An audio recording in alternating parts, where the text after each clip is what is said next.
you, everybody. We have been waiting. We've been waiting for this moment. We're waiting for the next Labour government. We are waiting for Thursday, and things come when we wait, and things come when we work hard. And it's a huge privilege to welcome Jeremy here in Worcester today. Lynn, thank you very much. I'm sorry we've kept you waiting. I really apologise for that. We are on the last leg of the election campaign tour.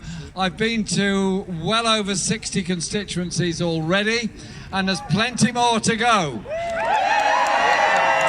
And over this last 3 days, we started earlier today in Bristol, we've been to Stroud, we're here, we're heading northwards, Wolverhampton, northwest, Scotland, northeast, and so on and so on. We are covering every single part of this country, and we're getting that message out there. So I want to just say thank you to you for all the work you're doing here with Lynn to win Worcester for Labour. Because we want a Labour government, we have to gain constituencies, and I want you to tell me now, are you going to win Worcester? Yes! I kind of heard a little murmur that you're going to win Worcester. Can we have it said clearly, please? Are you going to win Worcester? Yes! Better. And winning Worcester is about how we change politics and do things in this country. There's a group of women here alongside me on the platform, and I'm very proud they're here on the platform. And I'm very proud that we have made a very clear commitment that we will right some, if not all, of the wrongs of the past. One of them is the disgraceful way that WASPy women were treated by this government. We owe them a moral debt. Their money was taken away from them by deception in 2011. Many have been through very serious hardships as a result. They paid their tax, they paid their national insurance, they worked in our society, worked with their families, worked in our communities, and they're so disgracefully treated. And so when I made the announcement that we were going to pay the WASPy women what they're owed, lots of journalists said, well, how can you do that? Why are you doing that? It's going to cost a lot of money. I said, please understand, there was a contract made with those women. They paid into a system. They expect to get a pension out of it. Don't steal their pension. And so that's there as a clear commitment. And our manifesto is an ambitious document, and I'm proud of its ambition. Because we've had 9 years of austerity in this country. And when a child in a hospital in Leeds with pneumonia is treated on the floor of the hospital. Think about that. We're the 5th richest country in the world. Yeah. Are we in such a bad state that we're not prepared to put enough money into our National Health Service to ensure that children are treated properly in that hospital? Well, they've had 9 years to put money into the NHS. It's a bit late when 2 days before the election, the Prime Minister starts blathering on about, well, it's this, that and the other. Well, it's not this, that and the other. It's the austerity that the Tories and the Lib Dems imposed on this country in 2010 So it will be a Labour government that invests the money in the NHS. It will be a Labour government that invests the money in education through a national education service, because I am fed up with schools being so underfunded. The teachers have to raise funds in order to maintain the school. That children, 4 million children in our country, are growing up in poverty. 130,000 not knowing where their homes are going to be after Christmas. That degree of insecurity and poverty at the same time, with the same government, with the same economic strategy, they've created 150 billionaires in Britain. Well, if productivity was measured by the creation of billionaires, my goodness, the Tory pie would be doing well. Well, I want to lead a government that will measure our success by the reduction in poverty, by the number of children that are not hungry, by the number of children that are not being taught in oversized classes. by the children that reach their achievable aims because the school is properly funded and they get the chance to learn music and art in school as well as all the other lessons that go with it. So it is about what's in our manifesto. Our manifesto is brimming with ideas, with opportunities and with hope. And I was here in the last election in 2017 and I spent some time with a group of nurses who were studying at the university. And we sat down for a while and we talked about their course and talked about their achievements and talked about doing the job they loved and the profession they wanted to be in. And then I said to them the hard question at the end. There was, I think, about 12 of them. I said, how many of you would be doing this course if there wasn't a nurse bursary? One hand went up. Think about that. Without the nurse bursary, we would have lost 11 very good nurses determined to work in our NHS. And with student fees at £9,000 a year, the huge debts that people go into in order to get a university qualification mean that many are deterred from doing so. I want to lead a government that works on the principle that education is a right, not a commodity. The right to education.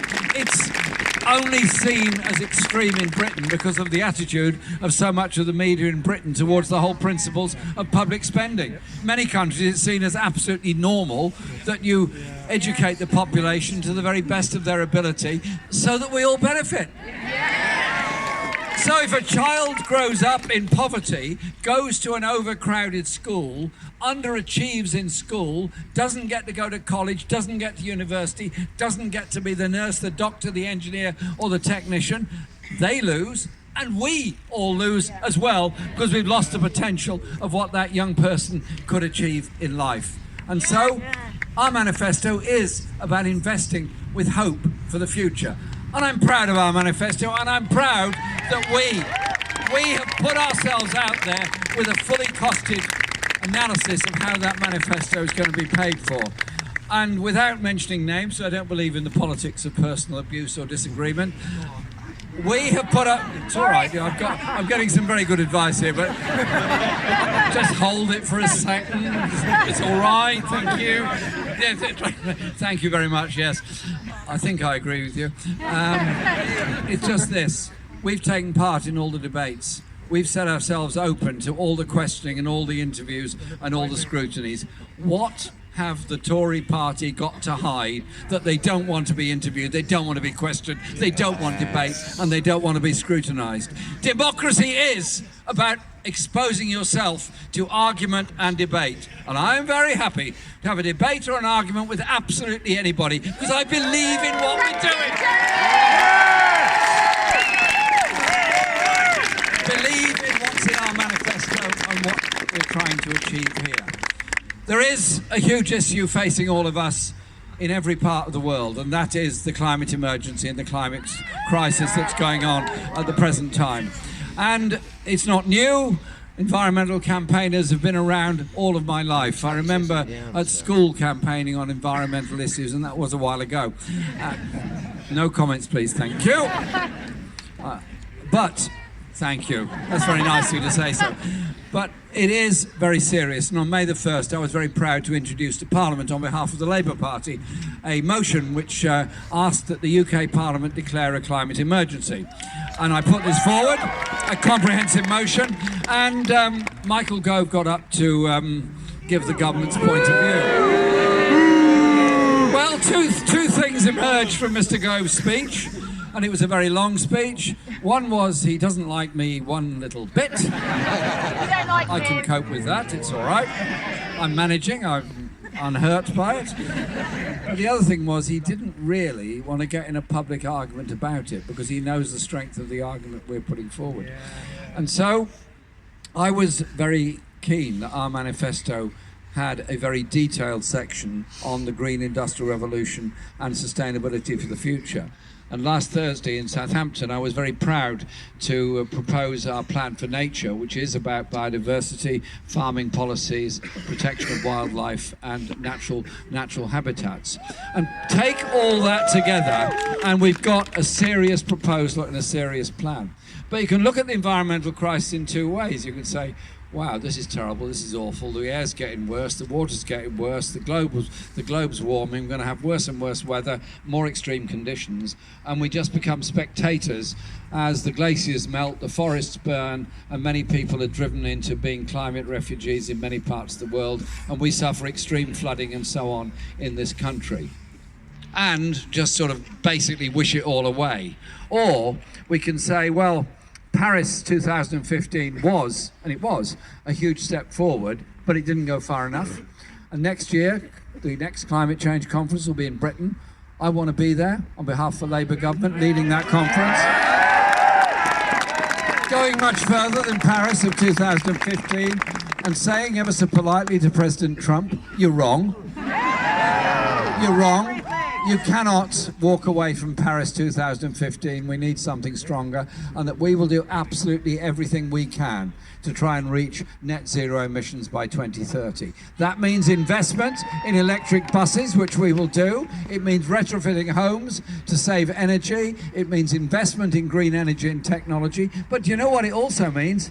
An awful lot of well-paid, good quality, skilled jobs of the future, developing all that technology.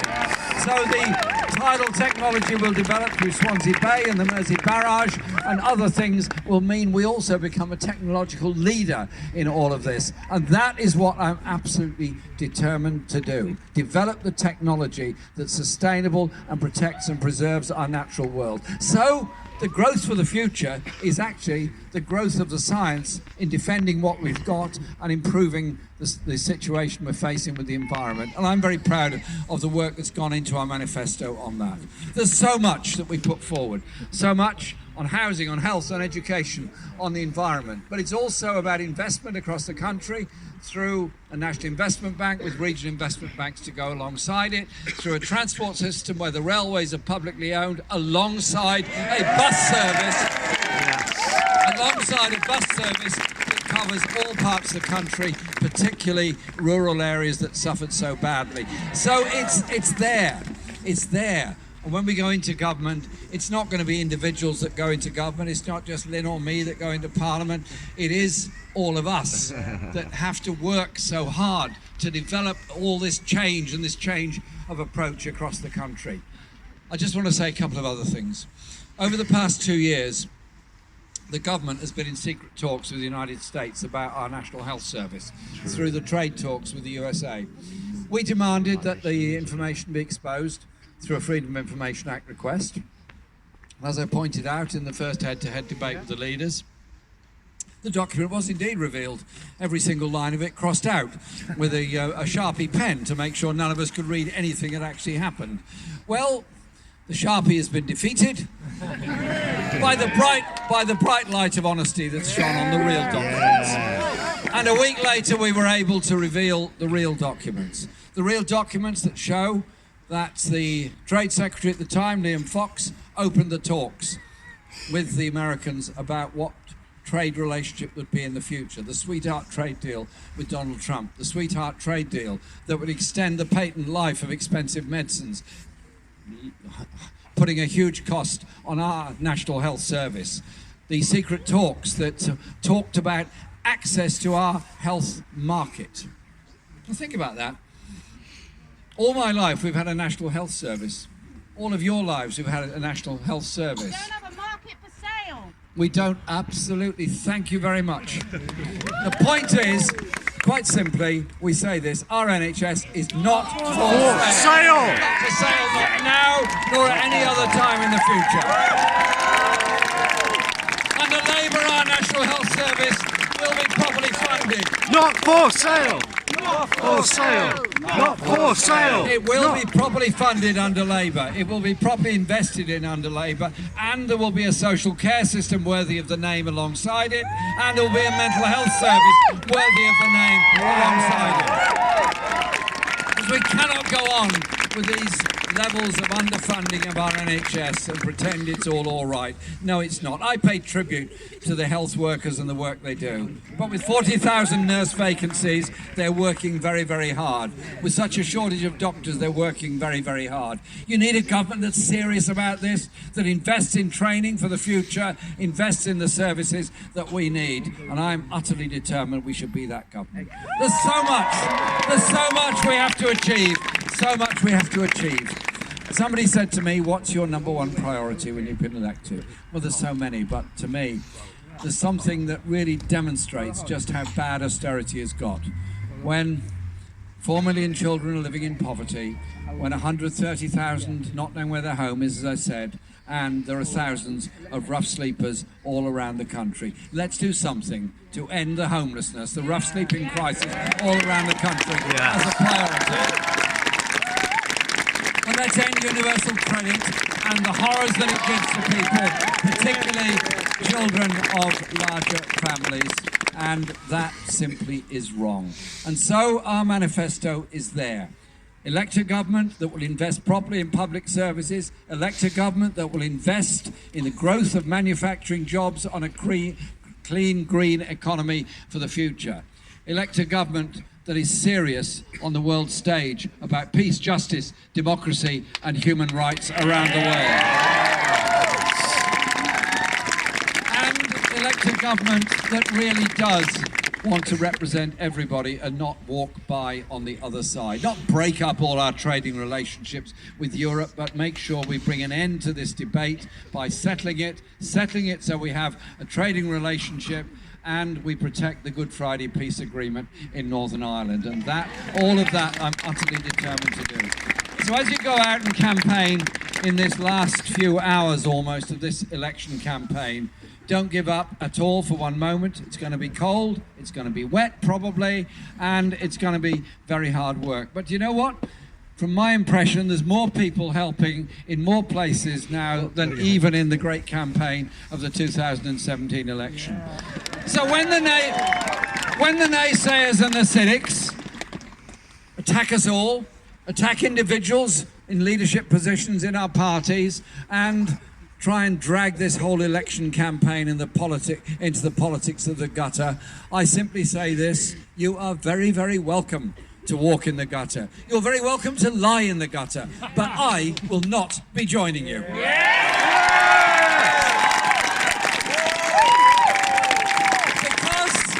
ours is the politics of hope and of inclusion. Ours is a party that campaigned for democracy, for the right of women to vote, to end discrimination against those with disabilities, to end race discrimination, and to end gender discrimination and pay discrimination. Ours is a party that has that record and that past, and that's where we originate from. So in this 21st century election, we're out there with some very modern ideas: broadband for the whole country, sustainable economy, but above all, we're there with a time-honoured demand for justice, for equality, and for the principle that every single person matters. Our NHS treats everybody the same. Surely it'd be a good idea to have a government that didn't walk by on the other side to those going through crises and difficulties in their lives. And so, knock on those doors, listen to people, treat people with respect, but above all, go out there, because we need to win this election on Thursday. So you wake up on Friday morning with a very nice early Christmas present of a Labour government. And you get that by having a Labour MP here in Worcester. Win Worcester for Labour, win all over the country. Go for it, take you Worcester.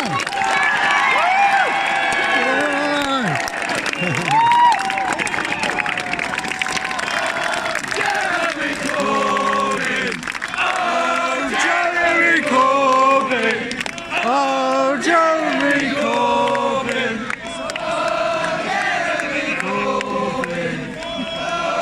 Jeremy Corbyn!